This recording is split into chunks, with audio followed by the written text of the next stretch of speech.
Hey everybody, how's it going?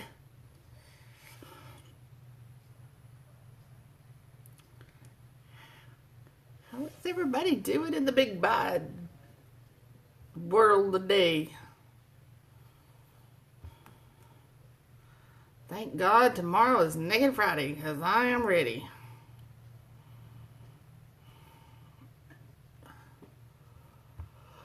What in this world?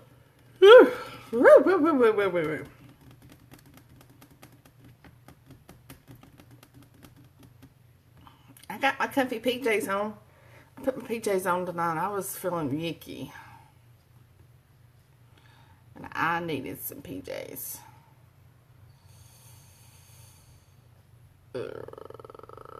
See how it works.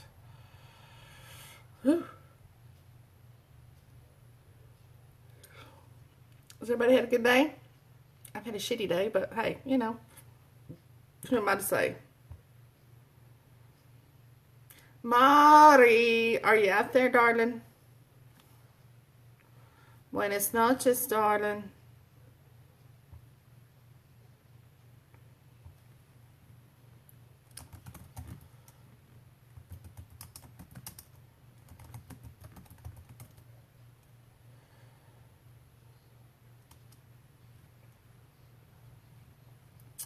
Howdy, howdy, howdy, howdy, everybody. Are we having fun? Sam Rose in the house. Nice to see ya. Bye, Betty. Sheffler. Whew. Okay.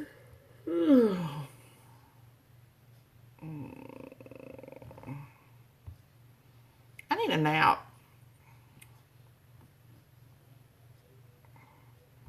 Bet my butt goes to bed early tonight as soon as I get off this thing.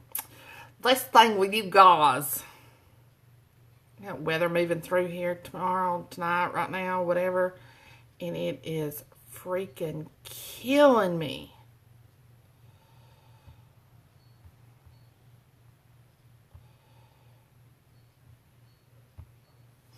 Okay.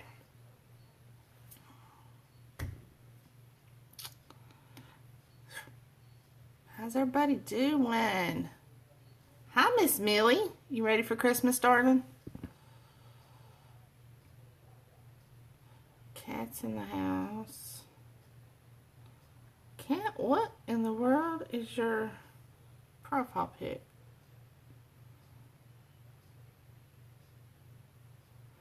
Love you too, Marty.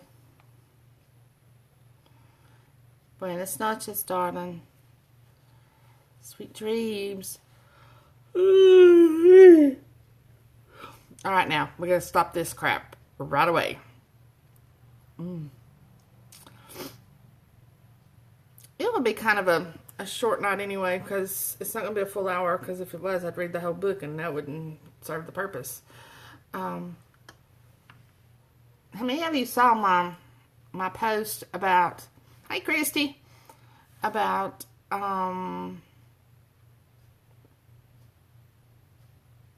the poetry short stories? Well, guess what? It is already booked for January. Whoop whoop. Yay. And my very first author is going to be Miss Summer Lane. Kat, did you hear that? Miss Summer Lane's going to be my first. Yay. I know, Gary. See? You had to mention it, didn't you, dude?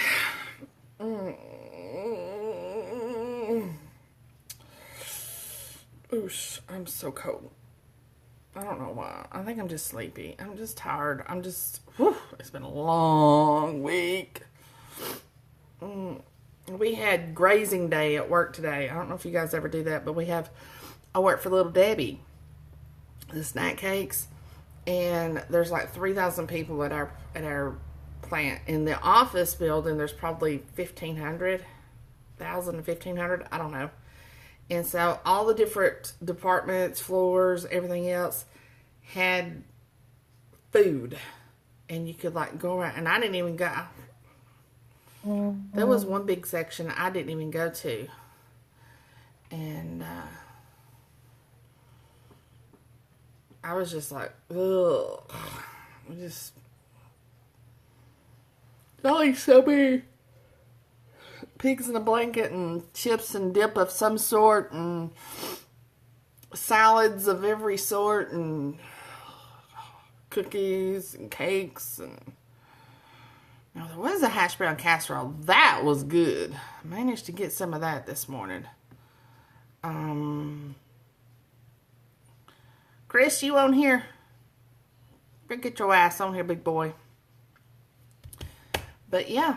Hey, love, how are you? Oh, y'all, I have some news for you. Miss Sonia Holly's with us. She has then a new group called Crimson Queens Bookland. Yes, I got it. I remembered it. And she will be doing author interviews. Some will be live, like what we're doing here, and some will be written, and I don't know what else she's got going. I don't know. But you guys kind of go there and check her out. I'm not sure. Sonia, Jamie, what do I even call you anymore? Jamie, when do you, Naughty PA, when does your interview start? But she told me, she just before I was trying to set all this up, and she came on and she said that she is booked up for the next 30 days. First 30 days is booked up. So, whoop whoop, that's good. Yeah, I'm so tickled for her. That's going to be so interesting.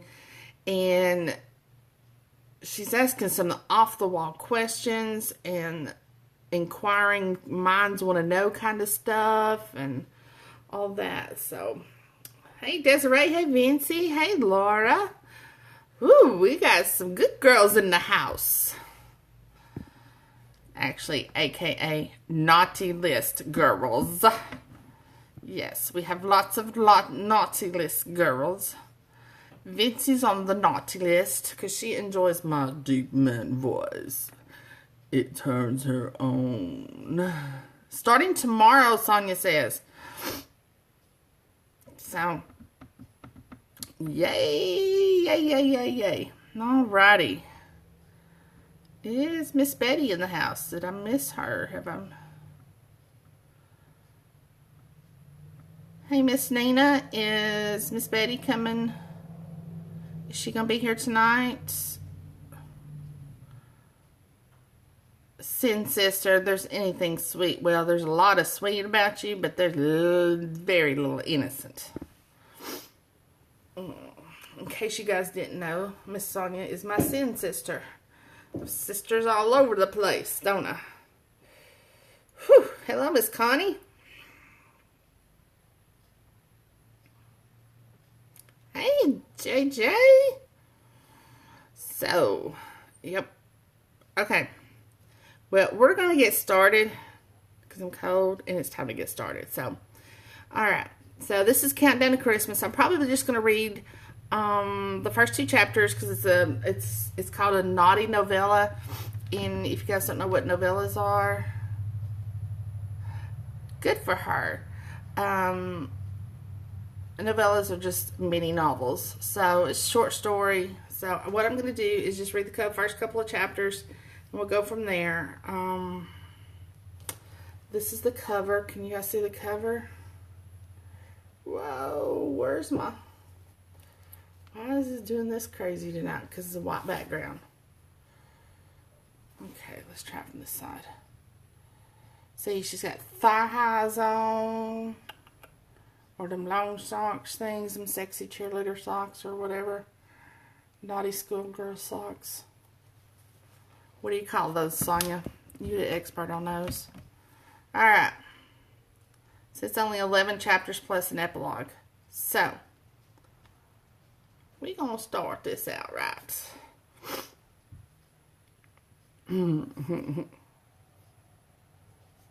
Hello, Miss Betty. You're more than welcome, darling. More than welcome. Alrighty. I think it's raining. Okay, which is why I'm hurting. Here we go. It's called A Countdown to Christmas, a Christmas romance novel or a novella, Naughty Novella. All right, chapter 1. Outside my boss's office window usually is a spectacular view. In the midst of the winter weather, the snow is falling heavily from a dull gray sky, coating the ground in a fluffy white blanket. If the staff doesn't leave soon, we'll all be stuck in the office for days, sharing cooler water and this morning's dried donuts. Mick walks back into his office, and I drag my gaze from the window, setting the file I arrived with on his desk. Thank you, Sophia. You're welcome.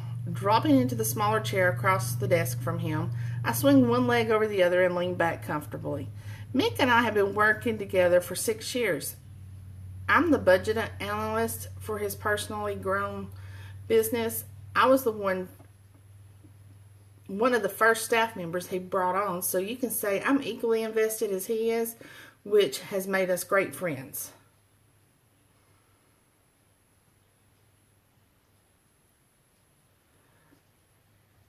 I hear Jackson is looking for a place to live. Dropping his glasses down on the bridge of his nose, he flashes green eyes at me over the rim. Aren't you in need of a roommate? Just hearing Jackson's name steers an uncomfortable tingle between my legs. The man is a stunning, the tall, dark-haired, and handsome kind, and the make-you-scream multiple O's and never call you again kind. No matter how much my body begged to have him touching it, I've never given in to the impulses. I have a heart and like to keep it well protected. I am, but Jackson isn't the kind of roommate I'm looking for. Mick stacks several documents in order and stuffs them in a manila envelope, placing them in a drawer. He returns his attention to me with a brow raised. Oh, what kind of roommate are you looking for? Not one who will be bringing a different girl home every week to my apartment and make me have to sleep with earplugs so that I don't have to hear all the moaning. My foot is bouncing in unison and with my irritation. Mick's gaze snaps to my legs and I frown, dropping my heel to the floor. Why does it bother you so much that the guy is single and enjoys it? Mick and I might be friends, but he is 13 years older and happily married with 3 kids. I, on the other hand, am single, no kids, no pets, and only months away from reaching the big 3-0 birthday. Truthfully, Jackson's sex life is none of my business, but I know why his lifestyle irritates me so much. When Mick first hired him, I was smitten. I fantasized about the way it would feel to be kissed by him. I imagined him being amazing in bed and giving such incredible pleasure I'd see stars. We flirted often, and I couldn't help wondering if he ever fisted his cock and stroked it thinking about me.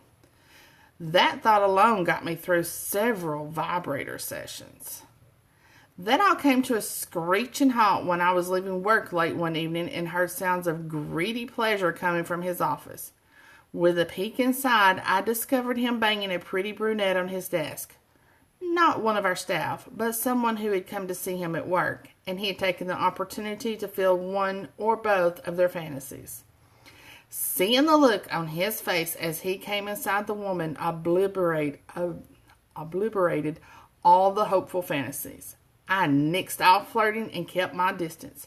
It didn't take him long to notice he had been put squarely in the friend zone, and that's where he stayed ever since.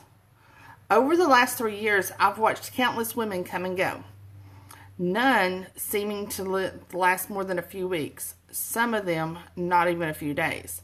Despite my distaste for his dating habits, I try not to reveal how much it actually bothers me. That doesn't stop him from giving his opinion on every guy I date, though. He's boring. He's a loud chewer. He's not good enough for you. He always finds something wrong with every one of them. His opinion shouldn't matter to me, but it does. Every time Jackson points out something wrong with the guy I'm dating, I obsess over it until it bothers me, and then I end the relationship. Mick's office door swings open, and Jack strolls in with a carefree, lopsided grin beneath his striking hazel eyes. In a light gray, vertical striped button-down shirt with the sleeves rolled up to his elbows and his blue slacks hugging his muscular thighs and ass like a soft-fitted glove, he looks delicious and so agonizingly tempting. With the tip of his head and a smile flashed my direction, he reveals his singular dimple on the left side of his handsome face. Following the length of my legs, his hazel gold eyes develop a sparkle. Throwing one leg over the other, I roll my eyes at him, and he chuckles as he leans against the doorway.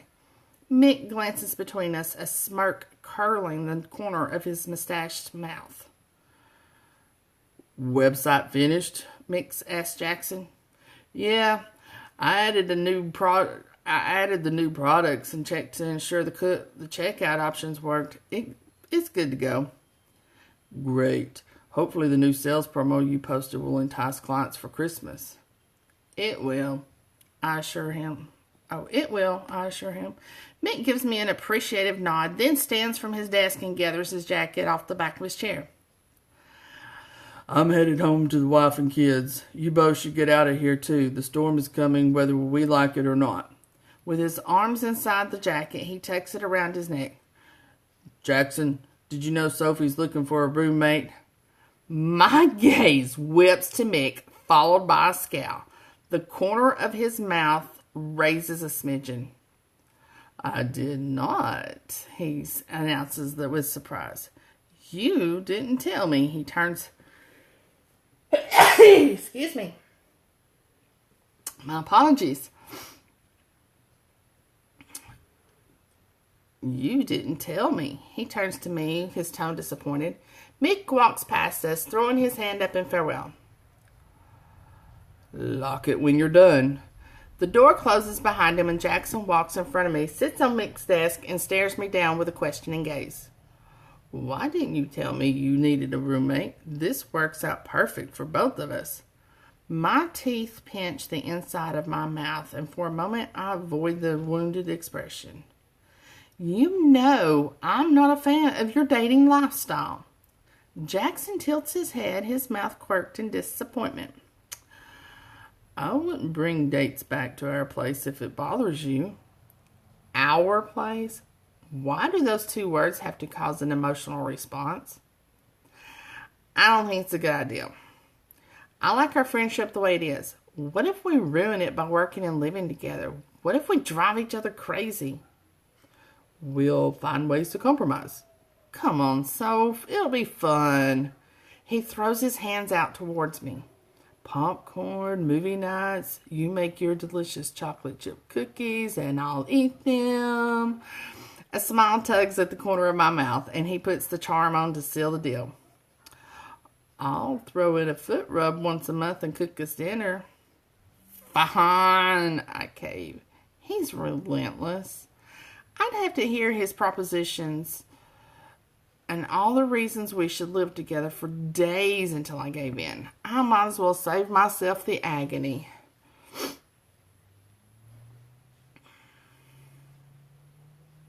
I'm holding you to the rule of not bringing dates back to our apartment, though. There's a smirk that plays at the corner of his mouth. Then he bites his bottom lip between his teeth, and my lady bits ignite at the way his eyes glisten with mischief. Then you can't either. What? It's my apartment. No, Jack shakes his head. It'll be our apartment. And I don't want to deal with the fools you'd bring home any more than you want to deal with the women I would. Throwing my hands up in the air, I stand, heaving an exasperated sigh.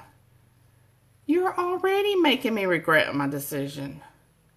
You know you're looking forward to having me around more often. Rolling my eyes, I ambled to the door. Don't flatter yourself. I tolerate you. Jackson steps from the desk and follows me out. Passing his office, he continues with me to mine. Inside, I shut down my computer and gather my purse and jacket while he blocks my exit. Don't play coy. You would miss me if I wasn't around. With a chuckle, I shake my head at his puppy dog eyes. My sorrow would be short-lived. Taking his hands into his pockets, he laughs as he shakes his head. You do know how to keep my ego in check, don't you? Someone has to, or your head would explode. As I approach my office door, his grin is stretched across his cheeks as he turns to the side, making room for me to exit. Together we walk to his office. When can I move in? Shutting down his computer, he gathers his favorite blue coffee mug and jacket. You can move in as soon as you need to. I already cleaned the spare room. Great. I'll start moving in tomorrow. My eyes expand into large globes. Are you already packed? As he approaches the exit, I step back for him to close the door. Yeah, my roommate Clay is leaving for Colorado in 3 days, and once his month is up, the house is being rented to a family. I didn't want to pack or move over Christmas.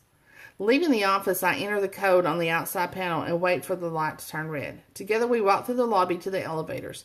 Down 15 floors in the main lobby, decked out in stunning, commercially adorned Christmas trees, ornaments, and garland. It's a sight I love to see, especially after a long, tiring day. I could easily curl up on one of the lounge sofas with a cup of hot cocoa and read for hours. That's what I'm missing, is some hot cocoa, y'all. That warm thought flutters away as we step out into the brisk, chilly air. A gust of wind thrusts me sideways into Jackson's responsive arms. His coffee mug tings on the ground as he holds me steady, staring down at me, his lips inches from mine. Between us, there's a growing warmth, and it's traveling through my body, throbbing at my center as my eyes lower to his lips. Easing his grip, his hands graze my back, resting at my waist. The corner of his mouth tilts upward as he catches me staring. All you have to do is ask, Soph. Pushing on his chest, I step back and gather my wits and balance. What are you talking about? Leaning over, he picks up his coffee mug and wipes the melted water off it. Looking back at me, there's a sexy, playful smirk curving his lips. If you're curious about what it would be like to kiss me, all you have to do is ask. Despite the temptation teasing my body, I chuckle at his cocky smile.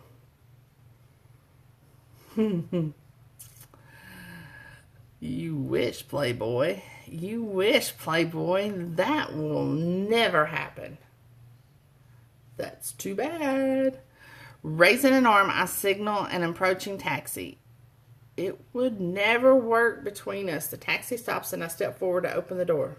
Why is that? He calls after me. Returning my attention to him, the playfulness has left his expression, replaced by genuine curiosity.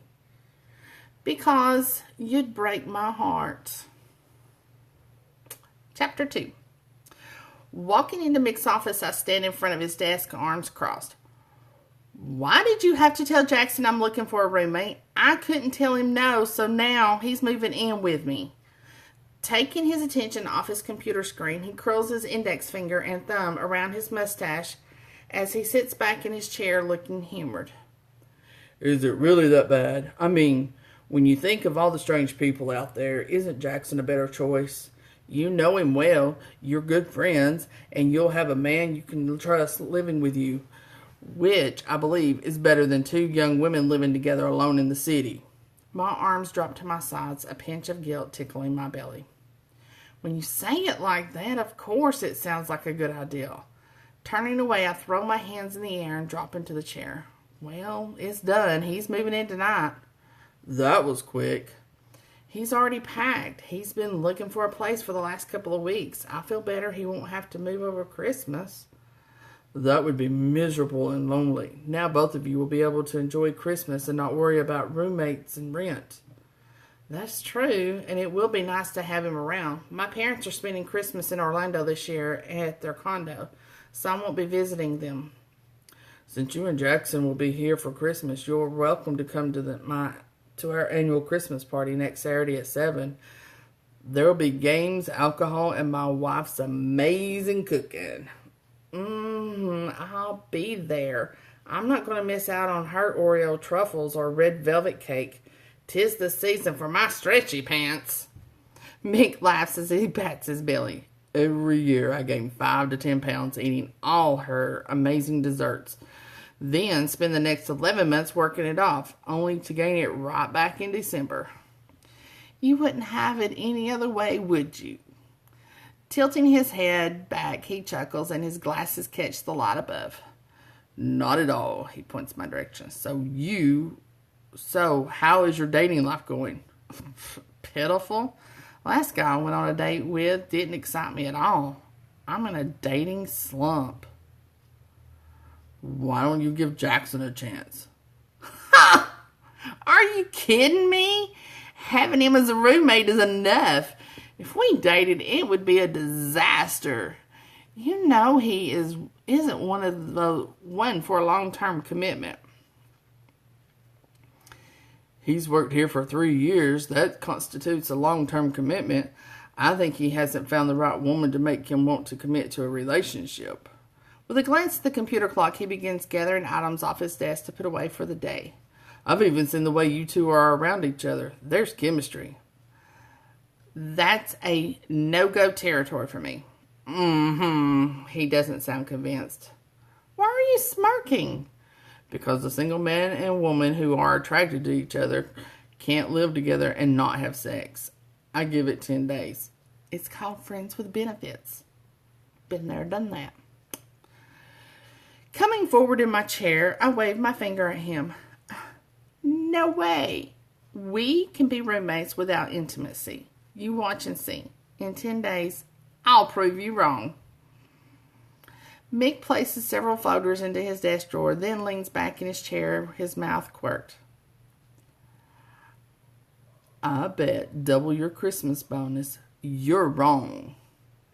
He's foolish to challenge my resolve. It doesn't matter that Jackson will be living with me. It doesn't change that I have no interest in anything more than sharing rent with him. I know not to sleep with that man. The result would be catastrophic. This will be an easy $500 in my pocket.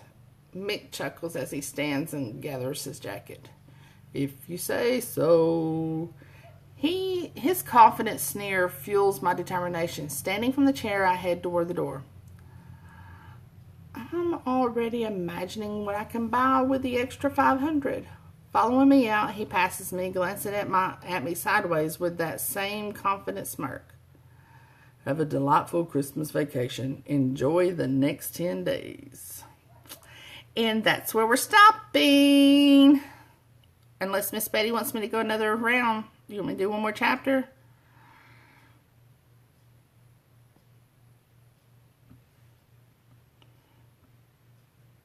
And it's Miss Betty's choice, so I chose. I know y'all'd like me to read the whole book.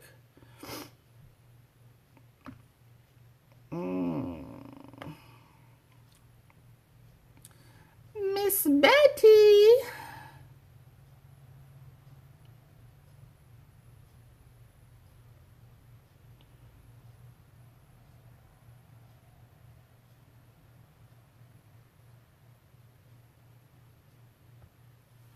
To read one more chapter. It'd only be a fourth of the way through it. That wouldn't be bad. Anybody?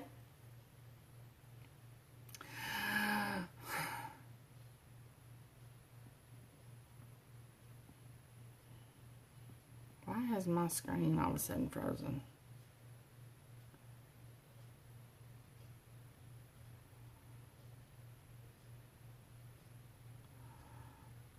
Alrighty. Okay. I don't know what's going on here, but all of a sudden I'm not getting any responses. So what I'm going to do is I'm going to go ahead and read chapter 3, and then we're stopping for sure. Okay? Helping Jackson carry the last of his boxes, I set one down at the foot of his bed and blow out of breath. It's time for a drink. You want one? It's time for a drink. You want one? Of course. What are you offering? I'm starting our Christmas vacation now. I'm making drunk Jack Frosties. Drunk what? One brow raises as he stares at me in confusion. Come on. I wave my hand for him to follow me to the kitchen. I'll show you how it's done. Pulling out the blender and two stemless wine glasses, I set them aside and gather the rest of the ingredients. Pouring the vodka, champagne, blue Curaçao, I always have a hard time with that, y'all, lemonade, and ice into the blender. I press the button and wait while it turns the ingredients into an icy cocktail. While that sits, I run a lemon wedge around the rim of the glass, then dip them into sanding sugar.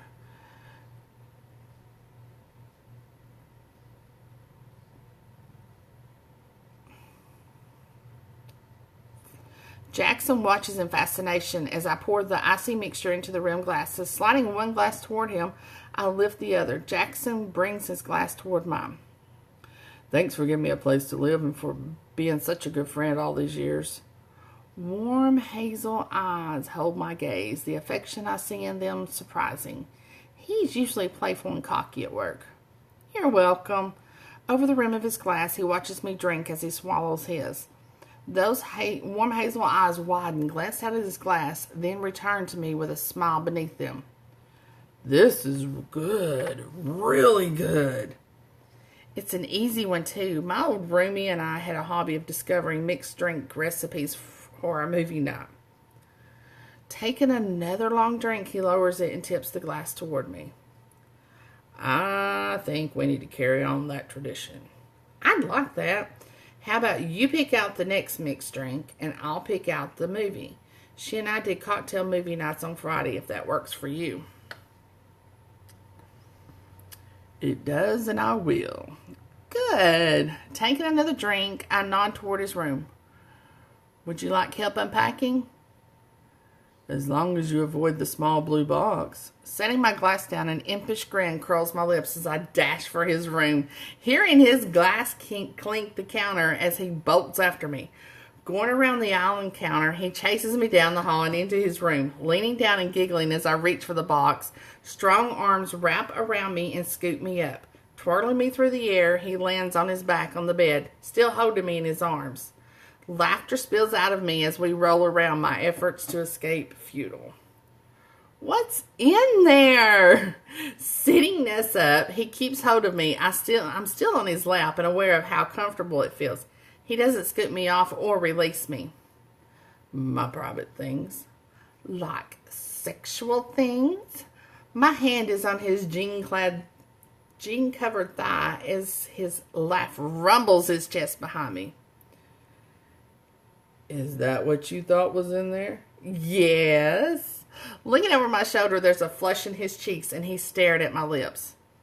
It's not sex toys, even though I'm amused that was your first thought, you naughty girl.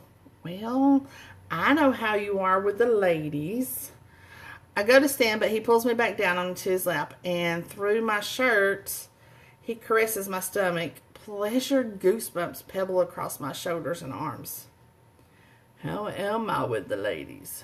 Skilled? I chuckle. That's true, but I don't think that's what you meant. The liquor is warming my body, and with the added touch of his caress, I'm craving more of his touch. Before things get carried away, I peel his arms from around my waist and approach one of the boxes. You date more than I do, that's all. His eyes narrow questioningly at as his mouth twists up.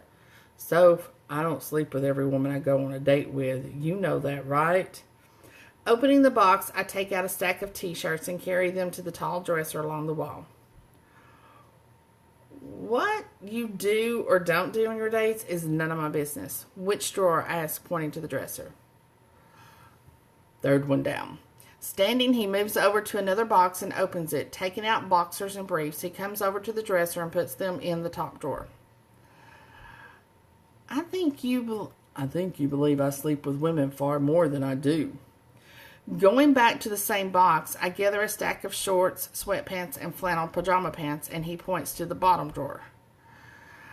I don't want to know about the women you've slept with. The truth is, I don't like thinking about him sleeping with any woman. I'm not seeing anyone now, so you don't have to worry about me breaking the no dates over rule. There's an excited flutter in my stomach. I shouldn't like hearing he's single that much. How about you? Are you dating anyone? He empties his box, flattens it, and sets it to the side. I hand him the empty one I have, and he starts breaking it down. Sitting on the floor, I reach for another box. No, my dating life has sucked lately. None of the guys I've gone out with have interested me beyond the one date. Why haven't we ever gone on a date? The shock of his question freezes my movement. My hands hold the box flaps open as I look up at him, speechless. When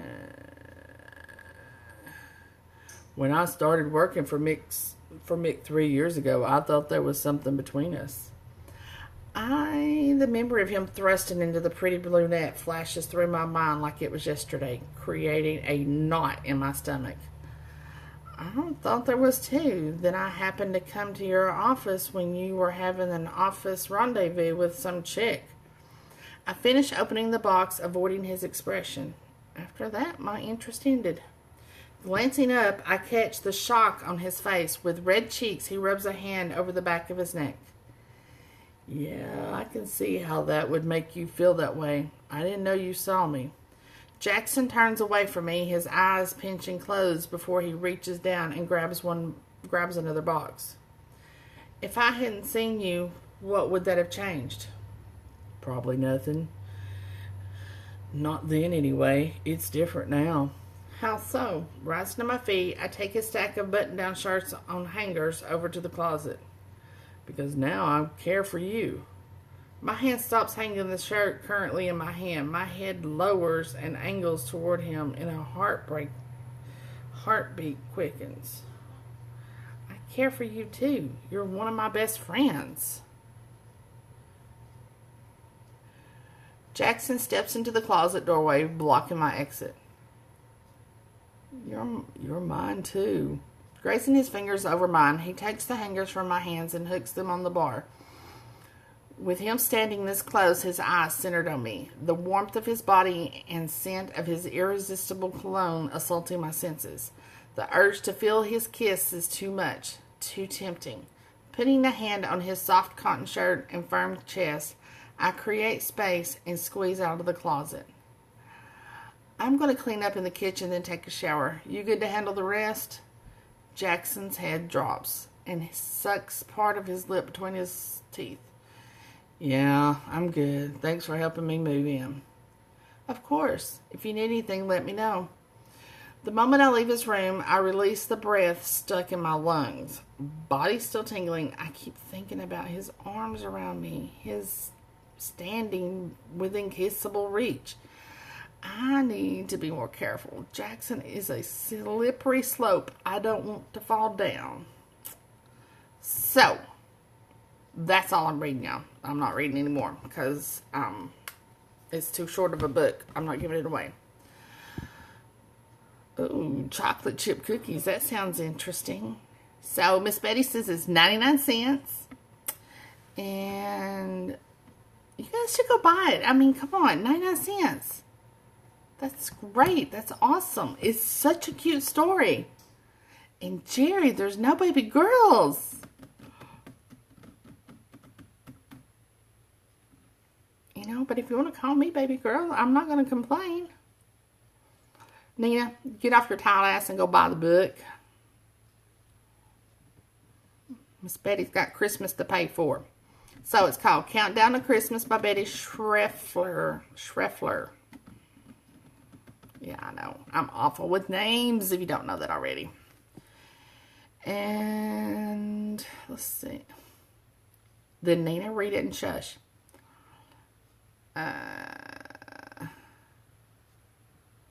Sugar cookies. Hey, Teddy. Miss Betty, you're more than welcome, darling. Thank you for trusting me to read it. I love Christmas stories. And I love naughty Christmas stories. It's been a naughty week, y'all. Have you noticed that? So, next week, I have no idea who I have. My PA is going to post it tomorrow. My trusty Nina, Mamacita, pain in my ass sidekick. Yeah, I haven't even looked at next week. I have no idea. Guys, I just got to get through this week. I don't know what is wrong with me. But, let's see. Anything else? Okay, I guess that's it. So, yes, it is. Oh, look at you, Katrina. Cat just did it. Whoop, whoop. Miss Betty can bake cookies for Christmas now. She's got cookie money. All right. So, starting the first Monday in January, I'm going to start doing Monday nights. It's going to be about this short, if not shorter than this. I'll be doing poetry. And, why is it doing that? Poetry and short stories. And I'm already booked up for the month of January.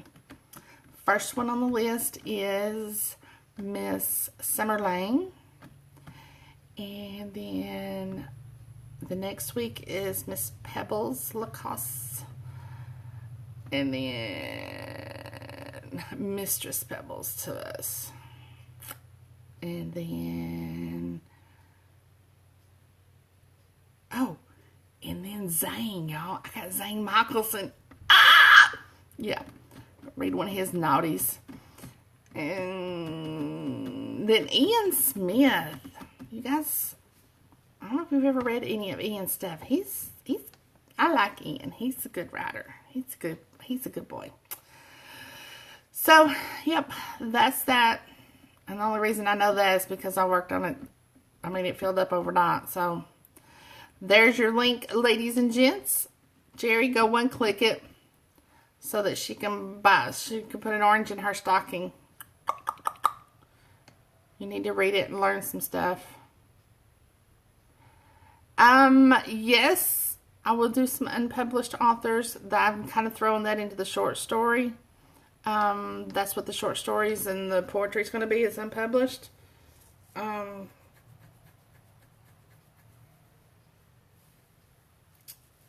If it's a longer story, like I need to read for an hour or so, it'll probably need to go on the Wednesday night stuff, which is all the way into May, since the Tuesday and Thursday nights is for new releases to promote those. So I'll put the unpublished if it's a book, but otherwise Monday nights, I don't care if you published it. I don't care if you sat there at work today and wrote it down on a napkin. Just let me see it somehow. Oh, and I have a surprise coming up for you guys in January. We're still working out the details, but there's a surprise coming for you in January. Alrighty. Anything else? Yay, Audra. Whoop, whoop. It's a good book, ain't it, sister? Alrighty. I'm out of here. I'm going to go fix me some hot chocolate, and then I'm probably going to bed. So, you guys have a good evening, good weekend, and happy reading.